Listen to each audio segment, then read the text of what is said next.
എല്ലാവർക്കും സ്വാഗതം. ഈ റിവ്യൂ ഇഷ്ടപ്പെടുവാണെങ്കിൽ ഒന്ന് ലൈക്ക് ചെയ്തും സബ്സ്ക്രൈബ് ചെയ്തും സപ്പോർട്ട് ചെയ്യണേ. അപ്പോൾ ബാലേന്ദ്രൻ ഗോവർദ്ധനുമായിട്ട് സംസാരിക്കുന്നു. അപ്പോൾ ഗോവർദ്ധൻ പറയുന്നുണ്ട് നമുക്കിത് പത്രസമ്മേളനം വിളിച്ച് എല്ലാവരോടും വിളിച്ച് പറയണമെന്ന്. നേരം ബാലേന്ദ്രൻ പറയുവാണ് നമ്മളങ്ങനെ പറഞ്ഞിട്ടും കാര്യമൊന്നുമില്ല. കോടതിയിൽ എത്തുമ്പം ശരണ്യ അതെല്ലാം നിഷേധിച്ചാൽ എന്ത് ചെയ്യും, ഞാൻ അങ്ങനെയൊന്നും പറഞ്ഞിട്ടില്ല എന്ന് പറഞ്ഞാൽ എന്ത് ചെയ്യും എന്ന് ചോദിക്കുമ്പം ഗോവർദ്ധൻ പറയുന്നുണ്ട് അലീനയോട് പറഞ്ഞതാണല്ലോ, അത് നമുക്കറിയാലോ എന്ന്. അന്നേരം ബാലേന്ദ്രൻ പറയുന്നുണ്ട് അത് നമുക്ക് മാത്രമേ അറിയാവുള്ളൂ, അവൾ പറയുന്നതാണ് തെളിവ്, അവൾ പറയുന്നതനുസരിച്ച് കോടതി എന്തെങ്കിലും തീരുമാനിക്കുകയുള്ളൂ, അതുകൊണ്ട് നമ്മളങ്ങനെ വിളിച്ചു പറഞ്ഞിട്ടും കാര്യമൊന്നുമില്ല എന്ന് പറയുമ്പം ഗോവർദ്ധൻ പറയുന്നുണ്ട് എങ്കിൽ അലീനയോട് പറ, അവളോട് മൊഴി മാറ്റി പറയാൻ പറ, അങ്ങനെ നിർബന്ധിക്കുക എന്നൊക്കെ പറയുമ്പം ബാലേന്ദ്രൻ പറയുന്നുണ്ട് അലീനയോട് പറഞ്ഞിട്ടും കാര്യമൊന്നുമില്ല, അവൾക്ക് അവളുടേതായ ഒരു രീതിയുണ്ട്, അതനുസരിച്ച് അവൾ കാര്യങ്ങൾ ചെയ്യുള്ളൂ എന്ന് പറയുമ്പം ഗോവർദ്ധൻ ചോദിക്കുന്നുണ്ട് അതെന്താ അങ്ങനെ പറയുന്നത്, ബാലേട്ടൻ്റെ മകളല്ലേ അവളുടെ കൂടപ്പിറപ്പല്ലേ ജയിലിൽ കിടക്കുന്നത്, അന്നേരം അവനെ രക്ഷിക്കാനുള്ള ഉത്തരവാദിത്തം അവൾക്ക് കൂടിയില്ലേ എന്നൊക്കെ ചോദിക്കുമ്പം ബാലേന്ദ്രൻ പറയുന്നുണ്ട് അതൊക്കെ നേരാണ്, പക്ഷേ അവൾ ഇനിയിപ്പോൾ ശരണ്യോട് മൊഴിമാറ്റി പറയാൻ നിർബന്ധിച്ചാൽ തന്നെ അവർ ഓർക്കിയില്ലേ ഇങ്ങനൊരു കാര്യം മനസ്സിൽ വെച്ചാണ് അലീന അങ്ങോട്ട് ചെന്നത് എന്ന്, അപ്പോൾ ആ രീതിയിൽ അവർ അതിനെ വിലയിരുത്തിയേലേ എന്നൊക്കെ ചോദിക്കുമ്പം ഗോവർദ്ധൻ പറയുന്നുണ്ട് അതും നേരാ, എങ്കിൽ അലീനയോട് എങ്ങനെയെങ്കിലും ഈ കാര്യങ്ങൾ ഡീൽ ചെയ്യാൻ പറ, അതല്ലേ നല്ലത് എന്നൊക്കെ പറയുന്നുണ്ട്. പിന്നീട് വൈജയന്തിയാണ് കാണിക്കുന്നത്. വൈജയന്തിയെ നോക്കാനായിട്ട് റൗണ്ട്സിനായിട്ട് ഡോക്ടർ വരുന്നു. ഡോക്ടറെ കാണുമ്പോഴേ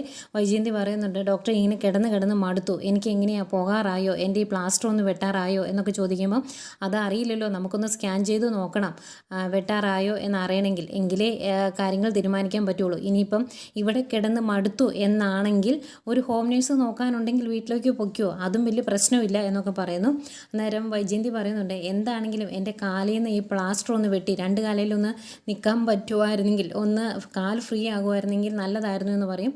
അന്നേരം ഡോക്ടർ അടുത്ത് നിൽക്കുന്ന നേഴ്സിനോട് ചോദിക്കുന്നുണ്ട് എല്ലാ ചെക്കപ്പും നടത്തിയതല്ലേ, എന്തെങ്കിലും പ്രശ്നമുണ്ടോ എന്ന് ചോദിക്കുമ്പം പ്രഷർ ഇത്തിരി ഹൈ ആണ്, ഷുഗർ ബോർഡർ ലെവൽ കഴിഞ്ഞിട്ടുണ്ട് എന്നൊക്കെ പറയുമ്പം ഡോക്ടർ ചോദിക്കുന്നുണ്ട് ഇതെന്ത് പറ്റി, ഭക്ഷണമൊന്നും കൺട്രോൾ ചെയ്യുന്നില്ലേ എന്ന് ചോദിക്കുമ്പം വൈജയന്തി പറയുന്നുണ്ട് നിങ്ങൾ തരുന്നതൊക്കെയാണ് ഞാൻ കഴിക്കുന്നത്, ഇവിടുന്ന് ഇറങ്ങുന്നതിന് മുമ്പ് ഉള്ള രോഗം മൊത്തം എൻ്റെ ശരീരത്തേക്ക് വരുമോ എന്ന്. അന്നേരം ഡോക്ടർ പറയുന്നുണ്ട് അത് ഞങ്ങളായിട്ട് നിങ്ങൾക്ക് രോഗം തരുന്നതല്ല, നിങ്ങൾ കഴിക്കുന്ന ഭക്ഷണത്തിൻ്റെയും പിന്നെ നിങ്ങൾക്ക് തരുന്ന മരുന്നിൻ്റെയും ഒക്കെ സൈഡ് എഫക്ട്സ് ആണ്, അല്ലാതെ ഞങ്ങൾ രോഗം തരില്ല കേട്ടോ എന്ന് പറയുന്നു. അത് കഴിഞ്ഞ് ഡോക്ടർ പറയുവാണ് കാലിലെ ഒന്ന് സ്കാൻ ചെയ്ത് നോക്കാം, നമുക്ക് ഡെവലപ്മെൻറ്റ്സ് എന്താണ് എന്നറിയാലോ എന്ന്. അന്നേരം വൈജയന്തി ചോദിക്കുന്നുണ്ട് നിങ്ങൾ ആഴ്ചയിൽ 2-3 തവണയൊക്കെയാണ് സ്കാൻ ചെയ്യുന്നത്, ബില്ല് കൂടുന്നതല്ലാതെ എനിക്ക് വലിയ മാറ്റമൊന്നുമില്ല, ഞാൻ ഇവിടെ തന്നെ കിടക്കുക, ഇതെന്താ ഡോക്ടർ എന്ന് ചോദിക്കുമ്പം ഡോക്ടർ പറയുന്നുണ്ട് അങ്ങനെയുള്ള കാര്യങ്ങളൊക്കെ ചെയ്താലേ ഡെവലപ്മെൻറ്റ്സ് അറിയാൻ പറ്റുള്ളൂ, അതിനു വേണ്ടിയാണ് ഞങ്ങളത് ചെയ്യുന്നത്, ഏതായാലും സ്കാനിങ്ങിന് പോകാൻ റെഡി ആയിക്കോട്ടോ, എന്നിട്ട് നമുക്ക് ബാക്കി കാര്യങ്ങൾ തീരുമാനിക്കാം എന്ന് പറഞ്ഞിട്ട് ഡോക്ടർ അങ്ങ് പോകുന്നു. ഡോക്ടർ പോയി കഴിയുമ്പോൾ നേഴ്സ് എന്നാൽ നമുക്ക് സ്കാനിങ്ങിന് പോകാൻ റെഡി ആയാലോ എന്ന് ചോദിക്കുമ്പം വൈജയന്തി അവരോട് ദേഷ്യപ്പെടുവാണ്, എന്തൊരു ഉത്സാഹമാണ്, ഒരു മെഷീൻ മേടിച്ച് വെച്ചിട്ടുണ്ട്, വരുന്നവരും പോകുന്നവരും എല്ലാം അതിൻ്റെ അകത്തേക്ക് കയറ്റിവിടും, ഇതിന് സ്കാനിങ് എന്നല്ല പറയേണ്ടത് പിഴിച്ചിൽ എന്നാണ് എന്നൊക്കെ പറഞ്ഞ് അങ്ങ് ദേഷ്യപ്പെടുവാണ്. ബില്ല് കൂടുന്നുണ്ട് അതിൻ്റെയൊക്കെ ദേഷ്യമായിരിക്കും. അന്നേരം നേഴ്സ് പറയുന്നുണ്ട് ഇന്നിപ്പം നല്ല മൂഡിലാണല്ലോ മാഡം എന്ന് ചിരിച്ചുകൊണ്ടാണ് പറയുന്നത്. എന്നിട്ട് അവരങ്ങ് പോകും. അതുപോലെ ഡോക്ടറും പറയുന്നുണ്ട് ഇങ്ങനെയുള്ള ബില്ലിൻ്റെയും കാര്യങ്ങളൊക്കെ ചിന്തിച്ചിരിക്കുന്നതുകൊണ്ടാണ് ഈ പ്രഷറൊക്കെ ഹൈ ആകുന്നത്, നല്ല പുസ്തകങ്ങളൊക്കെ വായിച്ച് മനസ്സൊന്ന് റിലാക്സ് ആക്കി വെക്കുക, അന്നേരം കുറച്ചുകൂടെ പ്രഷറൊക്കെ ഒന്ന് കുറഞ്ഞ് ശരീരമൊക്കെ ഒന്ന് ഫിറ്റ് ആകുമെന്ന് പറഞ്ഞിട്ടാണ് ഡോക്ടറും പോയിരുന്നത്. അതുപോലെ പിന്നെ കൃഷ്ണമോളെ കാണിക്കുന്നുണ്ട്. കൃഷ്ണമോളെ സ്കൂളിൽ പോയിട്ട് വന്നു കഴിയുമ്പം കോളിംഗ് ബെല്ലടിക്കുമ്പോൾ ആരാണ് എന്ന് നോക്കിയിട്ട് അലീന വന്ന് വാതിൽ തുറക്കുന്നു. എന്നിട്ട് എങ്ങനെ ഉണ്ടായിരുന്നു മോളെ സ്കൂളിൽ പോയിട്ട് എന്ന് ചോദിക്കും. അന്നേരം കുഴപ്പമൊന്നും ഇല്ലായിരുന്നു, ഞാൻ വിചാരിച്ച പോലെ പ്രശ്നങ്ങളൊന്നും ഇല്ലായിരുന്നു, ടീച്ചേഴ്സ് എന്നെ വഴക്ക് പറഞ്ഞു ഇത്രയും ദിവസം സ്കൂളിൽ ചെല്ലാത്തതിന്, വേറെ പ്രശ്നമൊന്നും ഇല്ലായിരുന്നു എന്ന് പറയുമ്പം കൂട്ടുകാരൊക്കെ എങ്ങനെയാണ്, ക്ലാസ്മേറ്റ്സൊക്കെ എങ്ങനെയാണ് പെരുമാറിയതെന്ന് ചോദിക്കുമ്പം ചിലരെ എന്നെ നോക്കി ചെറിയൊരു ചിരിയൊക്കെ ചിരിച്ചു, ഞാൻ തിരിച്ചും അതുപോലെ ഒരു പുഞ്ചിരി കൊടുത്തു, അല്ലാതെ വേറെ പ്രശ്നമൊന്നും ഇല്ലായിരുന്നു എന്ന് പറയും. അന്നേരം അലീന ചോദിക്കുന്നുണ്ട് ആരെങ്കിലും രോഹിത്തിനെ കുറിച്ച് എടുത്ത് ചോദിച്ചായിരുന്നോ എന്ന്.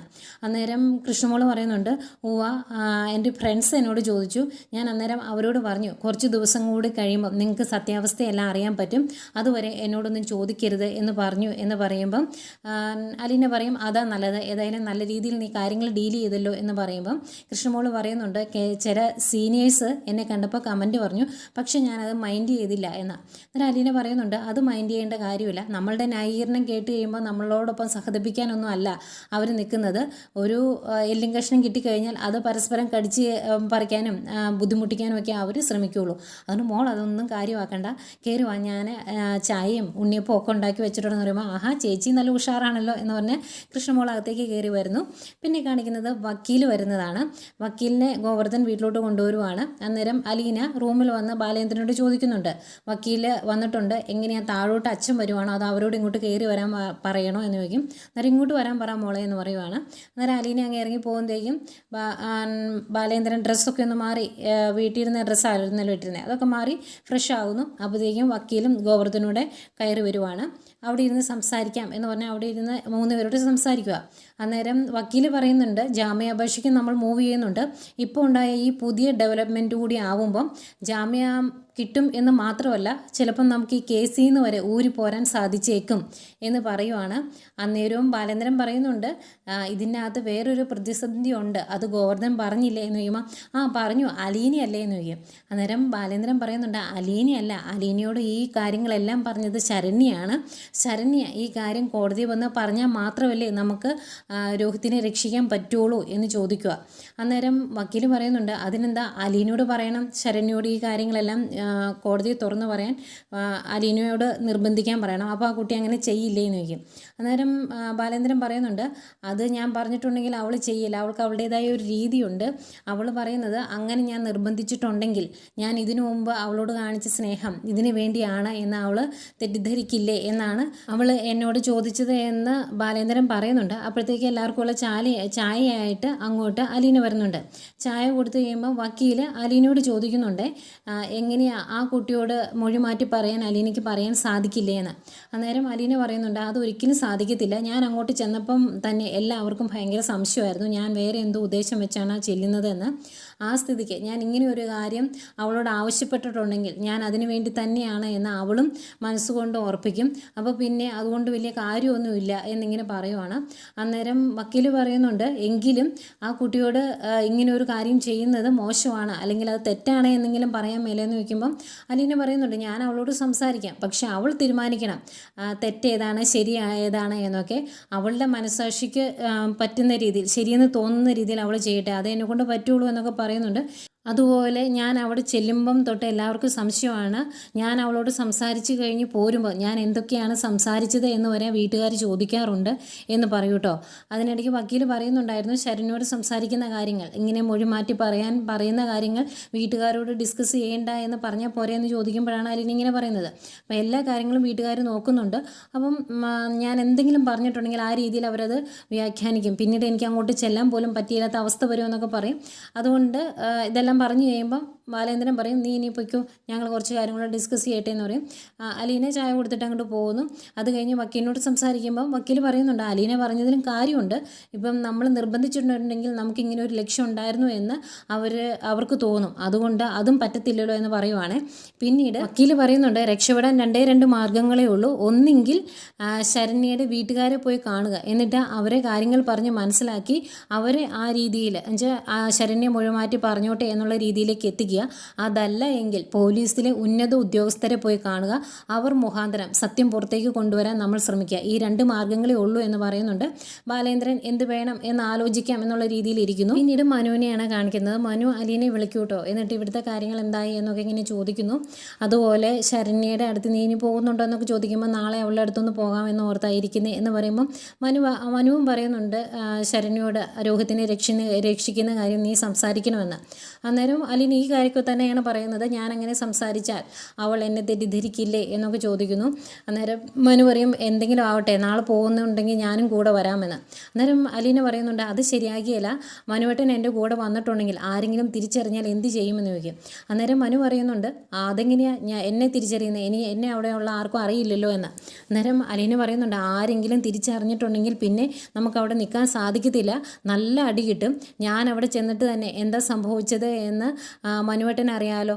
ശരിക്കും മനുവേട്ടൻ ഹരിയയുടെ ചേട്ടനാണ് എന്നറിയുമ്പം ഞാനൂടെ ആ കൂടെ വരുമ്പം അവരെല്ലാവരും തെറ്റിദ്ധരിക്കും. അല്ലെങ്കിൽ തന്നെ ഞാനിപ്പോൾ 2-3 തവണ അവിടെ ചെന്നില്ലേ, അപ്പോൾ ഇപ്പോഴും അവർക്ക് സംശയമാണ് ഞാൻ എന്തിനാ അങ്ങോട്ട് ചെല്ലുന്നു, എൻ്റെ ഉദ്ദേശം എന്താണ് എന്നൊക്കെയാണ് അവരിപ്പോഴും ചോദിക്കുന്നത്. അതുകൊണ്ട് മനുവേട്ടൻ വന്നാൽ ശരിയാകിയേല, ഞാൻ തന്നെ പോയിക്കോളാം എന്ന് പറയും. അന്നേരം മനു പറയുന്നുണ്ട് എങ്കിൽ അങ്ങനെ ആയിക്കോട്ടെ, പക്ഷേ പോകുമ്പോഴും വരുമ്പോഴും എന്നെ ഫോൺ വിളിച്ച് പറഞ്ഞേക്കണം എന്ന് പറയും. അതൊക്കെ ഞാൻ ഏറ്റു എന്ന് പറഞ്ഞിട്ടാണ് ഫോൺ വയ്ക്കുന്നത്.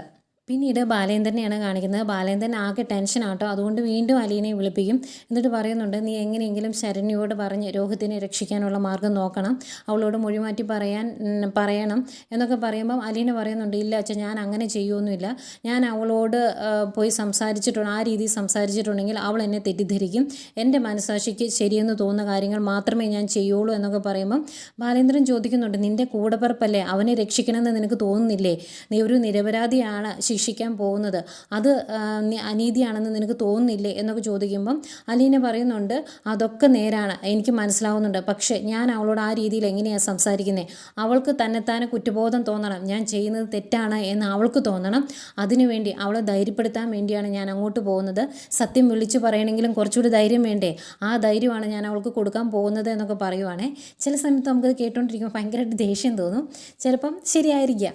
ഏതായാലും ബാലേന്ദ്രൻ പിന്നെയും പറയുന്നുണ്ട് അപ്പോൾ നീ നാളെ പോയിട്ട് എന്താ അവളോട് സംസാരിക്കാൻ പോകണമെന്ന് ചോദിക്കുമ്പം അലീന പറയുന്നുണ്ട് ഞാൻ അവളോട് പറയാം, നീ ചെയ്യുന്നത് തെറ്റാണ്, നീ ഈ സത്യം മൂടി വെച്ചിട്ടുണ്ടെങ്കിൽ ഒരു നിരപരാധിയാണ് ശിക്ഷിക്കപ്പെടാൻ പോകുന്നത്, നിൻ്റെ ലൈഫ് പോലെ തന്നെ അവൻ്റെ ലൈഫിനും അതിൻ്റേതായ വിലയുണ്ട് എന്നുള്ള രീതിയിൽ ഞാൻ സംസാരിക്കാം എന്ന് പറയുമ്പം ബാലേന്ദ്രൻ പറയുന്നുണ്ട് ആയിക്കോട്ടെ, പക്ഷെ അവളത് കോടതി തുറന്നു പറയുമോ എന്ന് ചോദിക്കുമ്പം നമുക്ക് ശ്രമിക്കാം, അല്ലാതെ എന്താ ചെയ്യാൻ പറ്റുന്നത്, ഞാൻ അവളോട് ആ രീതിയിൽ സംസാരിക്കുകയുള്ളൂ, അതിനപ്പുറം സംസാരിക്കില്ല എന്ന് പറയും. നേരം ബാലേന്ദ്രൻ ആയിക്കോട്ടെ എന്ന് പറയുവാണ്. എന്നിട്ട് നാളെ ഞാൻ അവളെ കാണാൻ പോകുന്നുണ്ടെന്ന് പറയുമ്പം പൊയ്ക്കോ, എന്നിട്ട് അവൾ എന്താ പറയുന്നത്, അവളുടെ മനസ്സിൽ എന്താണ് എന്ന് എനിക്കറിയണം, എന്നിട്ട് വേണം മറ്റു മാർഗ്ഗങ്ങൾ എനിക്ക് ആലോചിക്കാൻ എന്ന് ബാലേന്ദ്രൻ പറയുന്നുണ്ട്.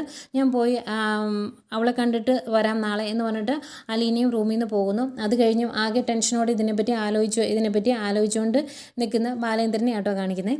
പിന്നെ ഒരു പ്രമോ കാണിക്കുന്നുണ്ട്. ആ പ്രമോയിൽ നമ്മുടെ DYSP കാര്യങ്ങളൊക്കെ അറിയുന്നുണ്ട്. ഏതായാലും DYSP വിളിച്ച് പോലീസുകാരെ ഫയർ ചെയ്യുന്നുണ്ട്. ഒരു നിരപരാധിയെ കൂടി നിനക്കൊക്കെ കൊടുക്കണമല്ലേ എന്ന് ചോദിച്ച് ഭയങ്കരമായിട്ട് ദേഷ്യപ്പെടുന്ന കാണിക്കുന്നുണ്ട്.